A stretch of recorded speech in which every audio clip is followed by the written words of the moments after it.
Kia ora everyone, welcome to another G News update. Well, happy Father's Day to all the fathers across New Zealand today.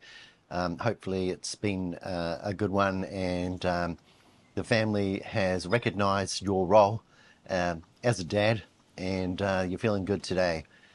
Today I want to talk about Chris Bishop and his performance on Q&A this morning, as well as the announcement that he made on Friday with Tama Potaka regarding what the government is going to do, these 5 actions about rough sleeping, because they won't call it homelessness, they call it rough sleeping, and how basically this all comes back to Chris Bishop saying, well, we're not going to go back to what we used to have when we had all these people in motels, the emergency situation there. If you recall, that was during COVID that people all got moved into motels because under Jacinda Ardern, it was deemed that it would be cruel and pretty harsh if you were to be like a National Party person and just leave people on the streets during COVID, just sitting out there during COVID with a pandemic, just leave them all there. Chris Bishop doesn't mention COVID or the pandemic and the idea of just leaving people out sleeping in their cars.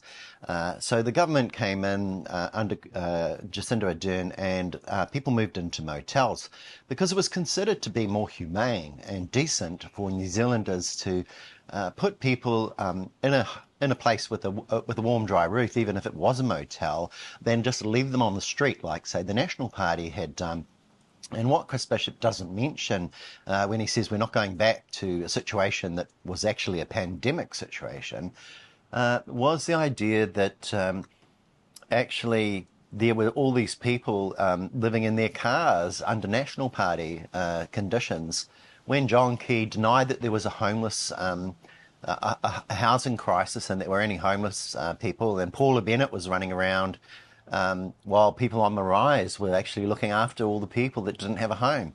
So it got to the situation where there was chronic homelessness under National, and then the Labour Party got elected, and we started to see those very first beginning days where, you know, motels were used. I think it could have been a National Party idea, but you know, these are National Party ideas that Labour then said, well, look, it's probably makes sense to take people out of their cars and put them into motels, which has now been demonised. And you'll hear Tama Potaka talking about dark, damp motels and how motels aren't ideal, but not comparing it to, say, the back of a car, you know, where all these kids are growing up in the back of their car. Anyway, so the situation I think we're finding today with this solution is that really what's gone on is that the government started to hemorrhage some votes. And they went from 37.5% in the polls down to 29% in the most recent Roy Morgan poll, and heading towards 27 or 25 and sure defeat. So there'd been some attempt about a month ago or so to try and arrest the polling because, you know, this is about power and keeping power. So the only reason to care about people who are homeless, the bottom feeders, is, you know, if you're losing power, so you better do something. So around about the time that the National Party suddenly started going, shit, we're going to lose the next election, they contacted some providers. Now, the providers had been singing out for months and months about how, you know, homelessness was doubling, how they were hearing about, you know, people at WINS who were saying, you know, you've contributed to your own homelessness, so sorry, you're another reject. And the applications for emergency housing were getting higher and higher, and those statistics were starting to look damning. So the National Party made sure that we're not going to have another census, so we can't measure them during this period, so that way they can get themselves off the hook, because it was the census that they could look at and go back to, and they didn't want another one in there, like kind of really finding out the data and the evidence needed to be destroyed. So instead what they've been doing is they've been saying in their rhetoric, look, homelessness is happening over a long, long period of time. And this is a way of excusing themselves from when in August 2024, they came in with some brutally horrible, disgusting policies that tightened up the criteria so that people that were in genuine need could not get a home. And WINS staff were kind of told, look, just get, you know, as many of these are off yet, just reject them. And so rejection started going up. So now the diplomatic, one of the 5 moves is to actually say, well, look, we'll give guidance, we'll give some guidance to these people at Wins, who have actually just been, following orders from the National Party down, that they needed to be more heartless and, reject more people. So people like the Auckland City Mission have really tried very hard to kind of get the message through to people like Paul Tucker and Bishop. And it's only when the polls have actually really applied like a vice-like grip to their balls that they've been motivated to actually listen. All the way through the time while homelessness was doubling, every few months it would double in Auckland. And while all of the providers like the Salvation Army and the Auckland City Mission were trying to tell the government to listen, and the Green Party were telling the government in the Parliament, and the Labour Party were telling them, and Te Pāti Māori were telling them, and Christopher Luxon was saying, no, no, no, I'm not listening to you, with the greatest respect, everything's perfect and everything's great under the national government, and there's a range of reasons. And they were clinging to all of these kind of excuses about how their policies were perfect, and they didn't accept that their policies were even a contributing factor to the situation, while the rejection rates were going up for emergency housing, and everyone was on the streets, and the providers were singing out. Eventually, when the polls went down, they finally decided, shit, we'd better do something, so we'd better bring in somebody. So Chris Bishop started to step in and talk to the Auckland City Mission. At this point, the Auckland City Mission said, look, we've got to be neutral, so I can't really tell you the truth anymore to people like Bernard and myself or anyone else on social media.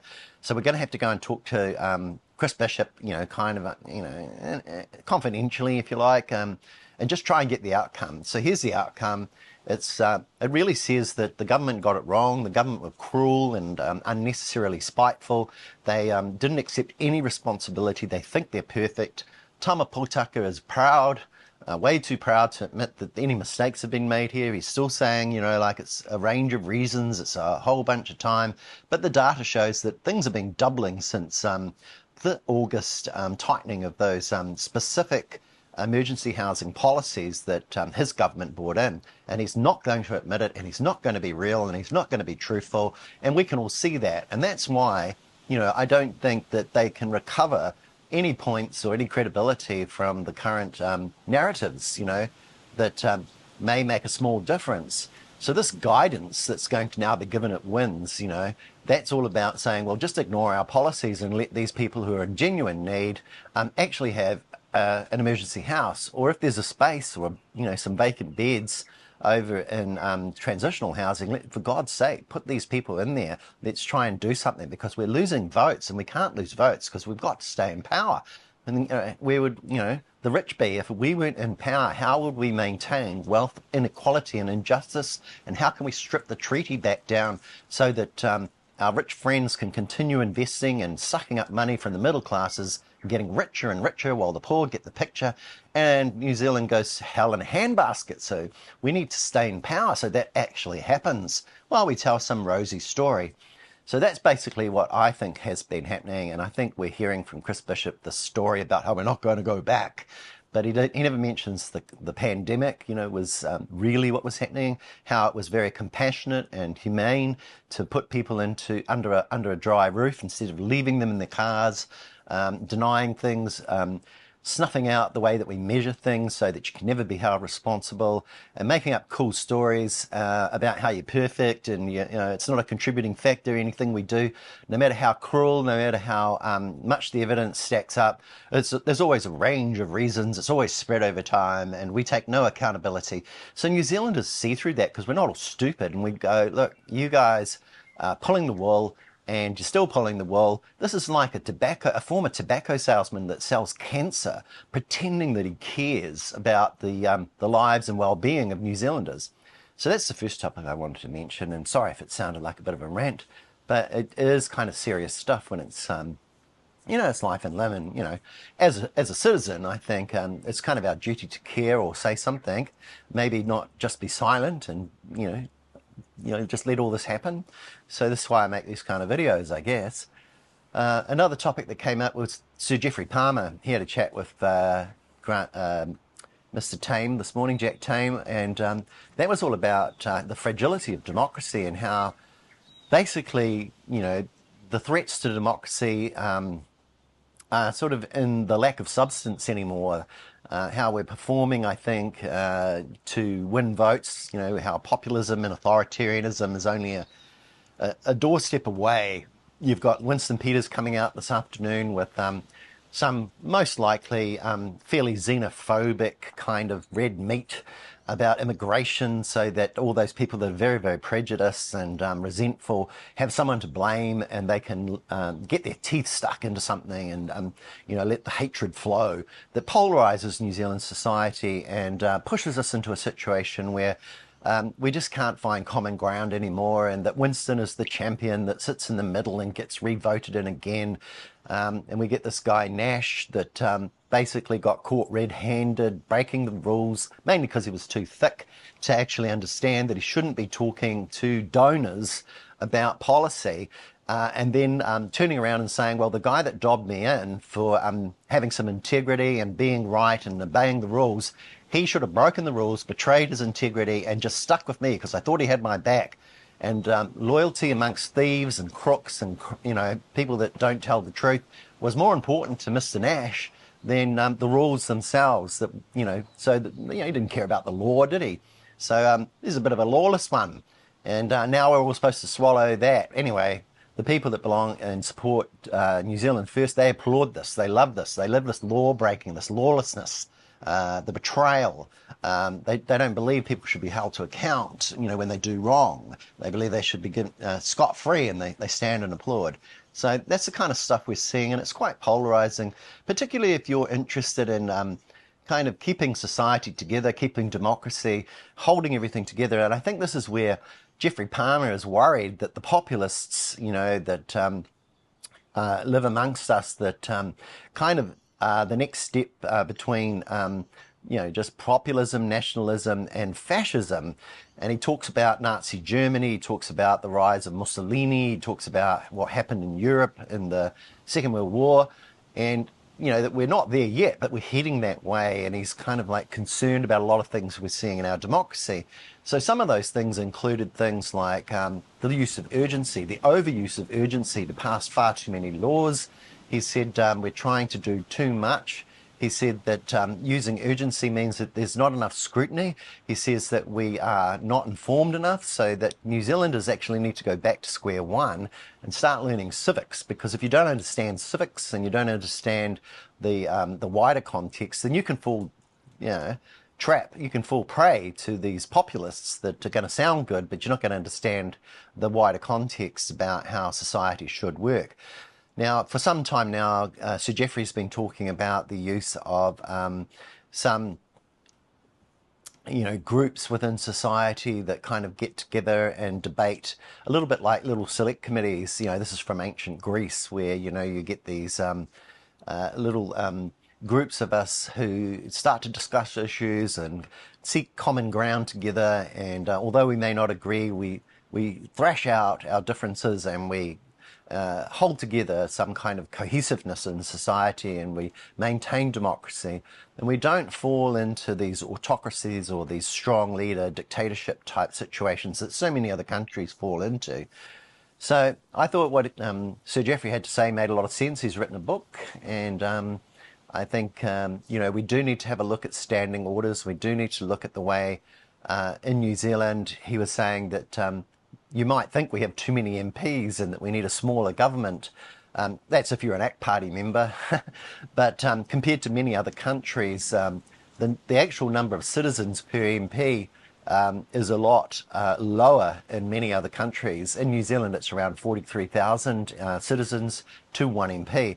And Sir Geoffrey's saying, well, look, I think they're a bit overworked, they're overstretched, and many MPs, just can't do the job because it's just a bit too much we're asking of them. So there were some good points there, and I think Jack Tame did a reasonable job of talking to Sir Geoffrey. There was also on Q&A Mikey Sherman just talking about the wash-up after the by-election yesterday, and she talked about how there was a kind of an energy, I suppose, if you look at it this way, behind the movement that's behind Te Pāti Māori at the moment. That energy she associated with the hikoi, that, you know, the greatest, biggest protests in history in New Zealand happened because of Davy Boy's Treaty Principles Bill, and how Te Pāti Māori were the people that activated this great unity.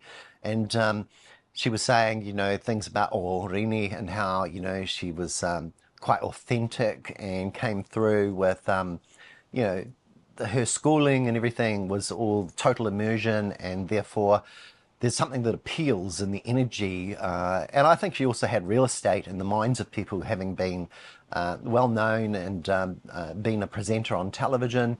There were very strong social media campaign, as mentioned again, and how that kind of prevailed at the end of the day. And really with Labour, there'd been a strong campaign, there'd been a great, you know, effort really made to knock on doors, to go around, to connect with communities. And yet, at the same time, you know, that didn't prevail in a situation where the contest is between people who are relatively on the same side, and therefore the need to get out and vote wasn't perceived as that important. But it'll be a big deal if that's the case in the coming local elections as well, and it'll be an even bigger deal if we start to lose interest in the general elections. So what we'd like to see, I think, is more interest in voting.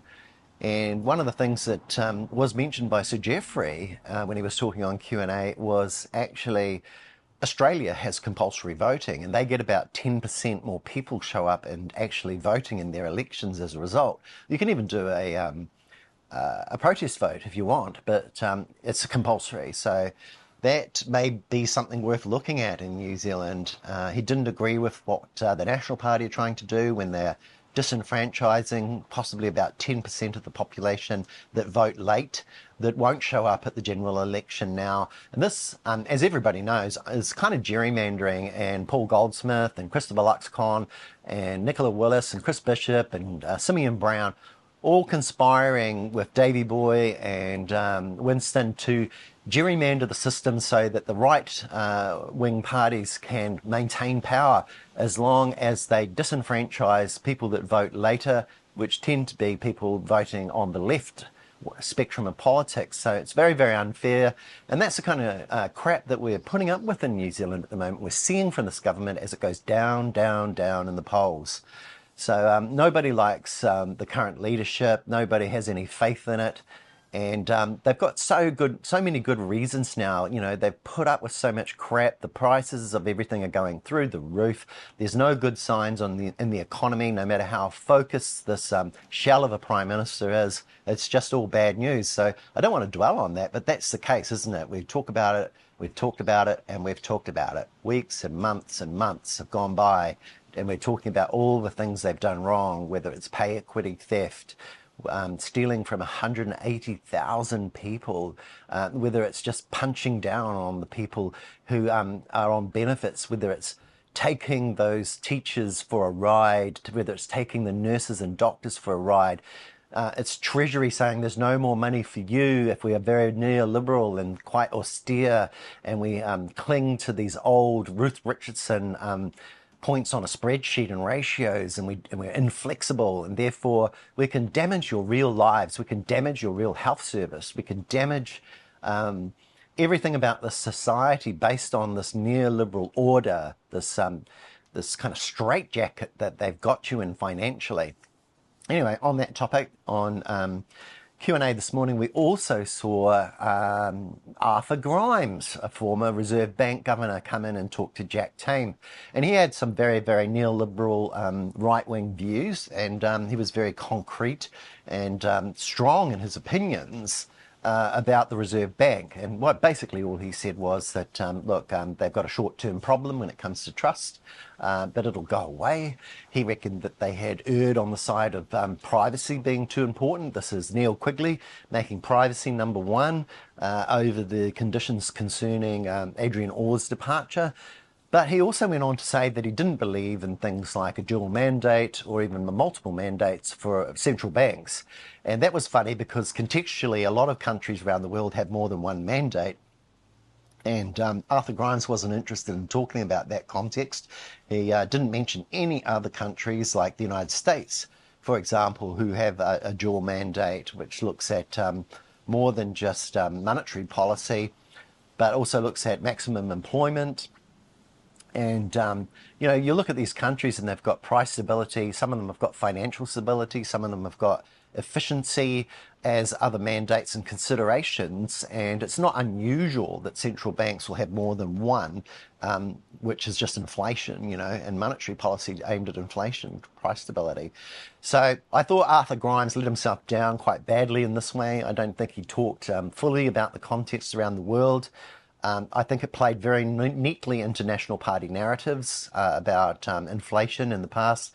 And I think we're being misled by listening to just his voice. And I was hoping that Jack would do more to kind of explore those kind of problems and issues that Arthur Grimes had to say, but he didn't. So I kind of left it as, thank you very much for your forthright opinions, Arthur, but didn't inform us more. So yeah, I think there was some truth to the fact that the narratives from Neil Quigley did mislead us a little bit about it not just being personal reasons, but we still haven't heard the full story. And as you know, the spin-off came out with a story about another date that had been skipped over and missed in all of the reckonings and timings, where the Reserve Bank board got together and nobody knew, and that there was a week there where no one was the governor and no one was the CEO, and Nicola Willis knew all along and then fell behind the defence that she didn't know the detail, but she knew enough to talk. And of course, we've stopped talking about that now, and there was no real accountability. There was a few days there where she was under fire during the week, but now that's gone away and we're back to Nicola Willis is perfect, Adrian Orr is the devil, and we satisfy ourselves that the people at News Talk ZB are telling us the whole truth. That's if we're kind of right wing, and that's what we want to hear. But over on the left, we go, no, that's just not true. Nicola Willis has been behind all of this all the way, agitating, and behind her are these Atlas Network think tanks that wanted to lower those bank capital limits for their clients, the retail banks in New Zealand, who are members of the NZ initiative. So they wanted that down because that was a big boon to them. That was worth $7 billion to the banks. It also meant that for Christopher Luxon, more money would flow into the housing market, which meant there'd be more lending, which meant there would be more house sales, which meant that he could say that economic growth has gone up, and then he could pretend that that meant that there was a trickle down that flowed into your back pocket because there were more jobs, and he could pretend, and this bullshit narrative could carry on, and we've heard it over and over again, and it's really annoying. Well, it's annoying for me anyway. I mean, I just keep hearing this more in your back pocket and more jobs, and it's basically just bullshit about mortgages coming down and bringing in cheap labour, which ends up getting exploited most of the time in this country. And then we need more houses, so we get Bishop saying, well, supply is the problem, after his government has brought in all of these migrant people that are designed to pick fruit and stuff, or agitated for it very, very strongly. Like, I remember Erica going on and on about how we needed more people during COVID to come in here and pick our fruit. And now we don't have enough houses to house them all. So now Auckland needs 2 million more houses over the next 30 years. And we're going to have to push out the way that we live. We're going to have to intensify. We're going to have to build up and out. And nobody wants that in their backyard because they don't want cheap houses everywhere in flash suburbs. So Davy Boy's going out there and campaigning around the suburbs of Remuera and Parnell and saying, no houses here. Put them where the poor people are. Put them where the poor people are. Maintain the character. So there is a kind of an argument to maintain things, and it goes back to the National Party, and its migration and its fueling of the housing crisis, and Christopher Luxon and John Key and all these people that have relied on the housing market and pushing up house prices while nobody takes responsibility for the way in which young people today are paying millions of dollars just to buy a house.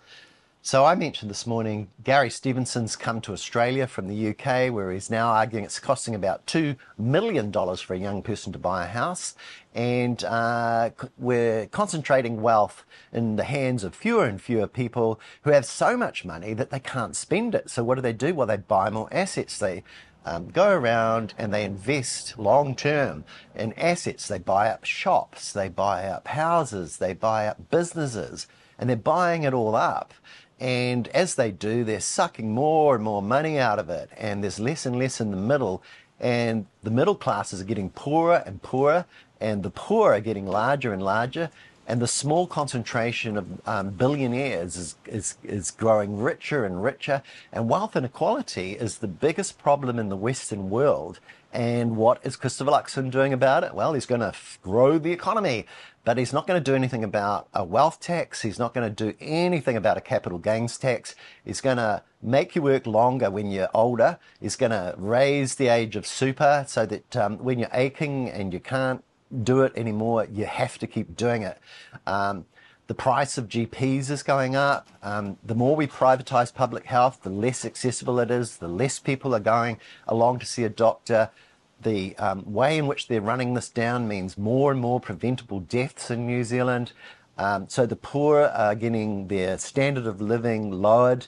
And on the sides, we've got Winston Peters coming in, trying to say it takes longer to fix the economy, than just 3 years. So give me another 3 years to keep wrecking things, to keep saying that we need to stop with any kind of action on climate change because climate change is a hoax, that we need to hate people who are different from us, that we need to get rid of the treaty, that we need to oppose all the modern history revelations and lessons that we stopped learning at about 1930. We go back to some version that suits colonial interpretation from Winston Peters, and he stays in power at all costs. And we keep repeating this mistake over and over and over again, based on xenophobia, based on prejudice, based on ignorance, based on a lack of knowledge about our history. And so we keep voting for the same dickheads, basically, that are holding us all back. And we keep on voting for Davy Boy, despite those school lunches, despite the Treaty Principles Bill and all that waste of money and all the lack of cohesion in society and the damage and the hate and the harm that the ACT Party brings, the return to semi-automatic weapons that they want, because that would be really good, because you need to be able to fire 100 rounds in a couple of seconds, otherwise how can you be free? So all this kind of nonsense, which is really kind of code for a corporate takeover, like freedom for who? Freedom and liberty for big corporations to come in, to roll in, to take over, to own things, to suck the money out like the banks do, like the supermarkets do, like the big insurance companies do. Everything's going to go out of your hands into the hands of these big corporates if you just keep voting for ACT, if you keep voting for National, and you keep voting for New Zealand First. So, in my opinion, that's a kind of a roundup on a Sunday. It's kind of like, when will we learn? When will anybody actually learn not to keep doing this and to kind of return back to something a little bit more inclusive, the kind of idea that we need to work together, that we need a common good to be more important than privatizing and profit for our crony mates, that coal is not the way to go, Shane Jones, that drilling is no longer an extractive industries. They've had their time. This is a sunset industry, that we should be getting on with solar and doing more with EVs, and the technology has moved on batteries and recycling, that we need to look after the environment, that we need to stop fishing in high protection zones, that we need to feed the children properly and care more about them instead of giving them $3 slot lunches, that we need to actually address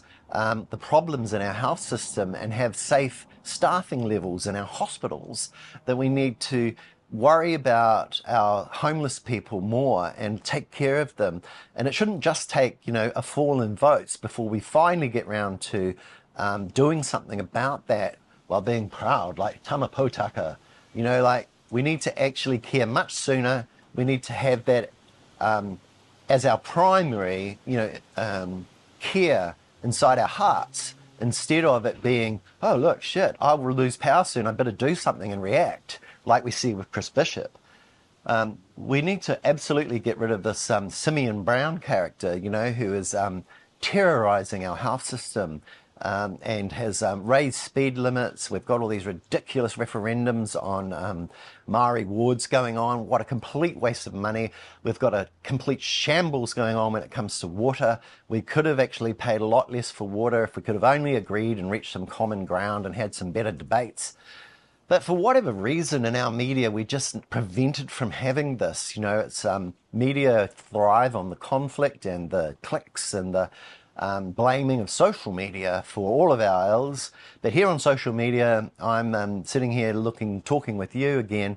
And what do you guys think? Do you think that these kind of conversations are wrong? That we shouldn't actually be discussing civics and democracy, and we shouldn't, speak our minds and as a duty, as citizens, do something about, educating ourselves and getting rid of the kind of governments that are taking us down the wrong track.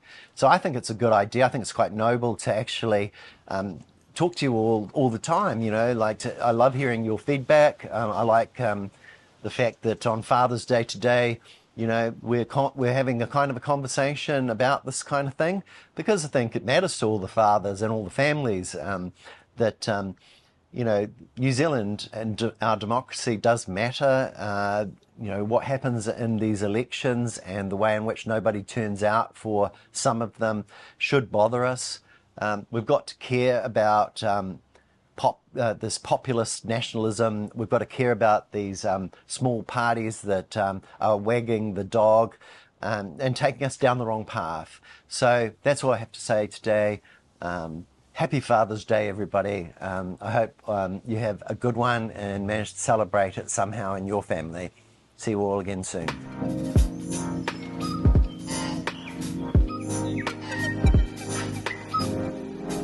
Welcome to G News, the good news.